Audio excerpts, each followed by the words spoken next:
साहब बहुत शुक्रिया हमसे बात करने का।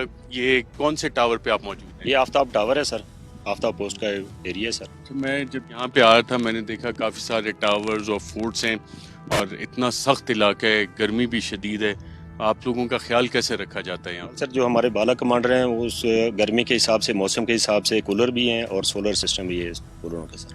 और खाना पीना यहाँ कैसे पहुँचता है? सर फोर्ट में खाना बनता है सर, उसके बाद फिर जो गाड़ी है वो इस तरह नाके जो हैं और छोटी पोस्टें उसके ऊपर वो डिस्ट्रीब्यूट करते हैं गाड़ियों के ऊपर सर। पानी कैसे पहुँचता है? पानी सर इधर टैंकी भी बनी हुई है सर सीमेंटेड, और बोजर आता है पानी दे जाता है सर। अच्छा, आपको कुछ तब्दीली महसूस हुई है? अफगान साइड से फायर भी आता है?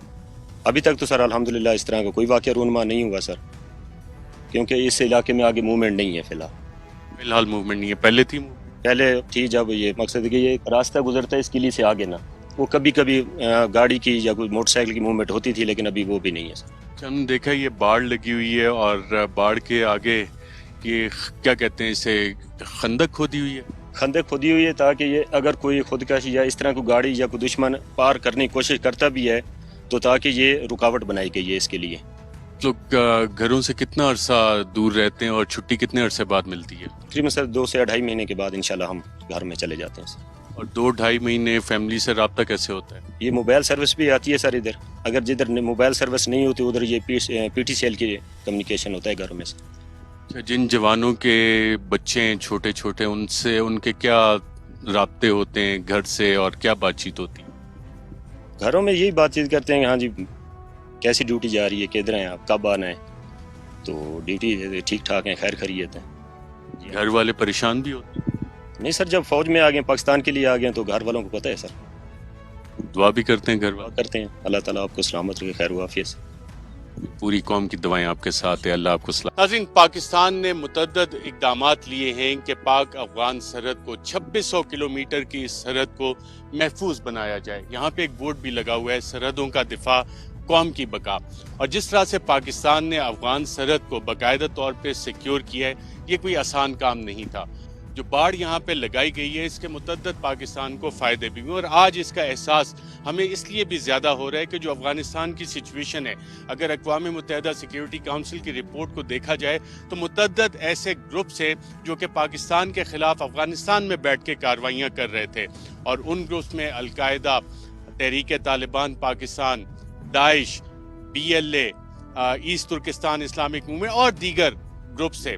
और खदशा ये जाहिर किया जा रहा था कि ये ग्रुप्स बॉर्डर क्रॉस करके पाकिस्तान आएंगे, पाकिस्तान में बदअमनी पैदा कर सकते हैं, बिल्कुल उसी तरह जैसे 2001 के बाद पाकिस्तान के कबायली इलाकों में बहुत सारे मिलिटेंट्स का इन्फ्लक्स हुआ।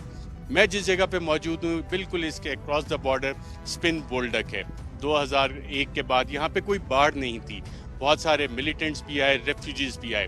अभी जब ट्रांजिशन हुई तो यही खदशे का इजहार किया जा रहा था कि रेफ्यूजीज की आड़ में ये दहशतगर्द पाकिस्तान आ सकते हैं और पाकिस्तान में आके बदअमनी क्रिएट कर सकते हैं। इसकी एक वजह ये भी बताई जाती है कि अफगानिस्तान हमेशा से एक बिग पावर प्रॉक्सी वॉर का हिस्सा रहा है। अफगानिस्तान में जो भी कुव्वतें, बरतानिया आया यहाँ से शिकस्त खुर्दा होकर चला गया, रशियंस आए एक सुपर पावर, उसका उन्होंने डिमाइस होता देखा, उसके बाद अमेरिका एक सुपर पावर आई और यहाँ से चली गई, और जो भी ओवर्टली यहाँ पे पावर्स आई बाद में उन्होंने एक कोवर्ट गेम खेली।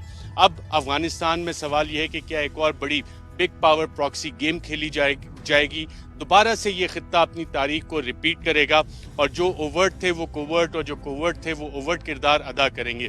इसकी एक इंडिकेशन अमरीकी सदर जो बाइडन ने अपने कौम से खिताब में की, और उन्होंने कहा कि अब अमरीका अपनी जो जंग है उसके हरबे तब्दील करेगा, ओवर द होराइजन, यानी कि ड्रोन्स और डिफरेंट टेक्नोलॉजी, अपनी एयर पावर उसका इस्तेमाल करेगा। बूट्स ऑन द ग्राउंड शायद आपको उस तरह से नजर ना आए, लेकिन उससे ज़्यादा अहम बात की कि इकोनॉमिक और डिप्लोमेटिक टूल्स भी अमेरिका इस्तेमाल करेगा। और अपना हदफ उन्होंने किसको बताया? रशिया और चीन को।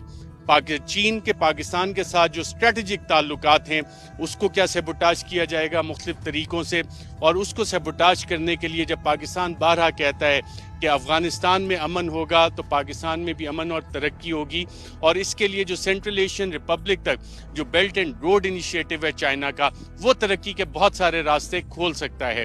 تو اگر افغانستان میں بدامنی ہوتی ہے، ایک اور بگ پاور پراکسی گیم ہوتا ہے، تو کیا اس کو ٹارگٹ کرنے کے لیے ایک بہت بڑا سوال ہے کہ افغانستان میں ایک دفعہ پھر کنٹرول کیوس کا پیدا کیا جائے گا؟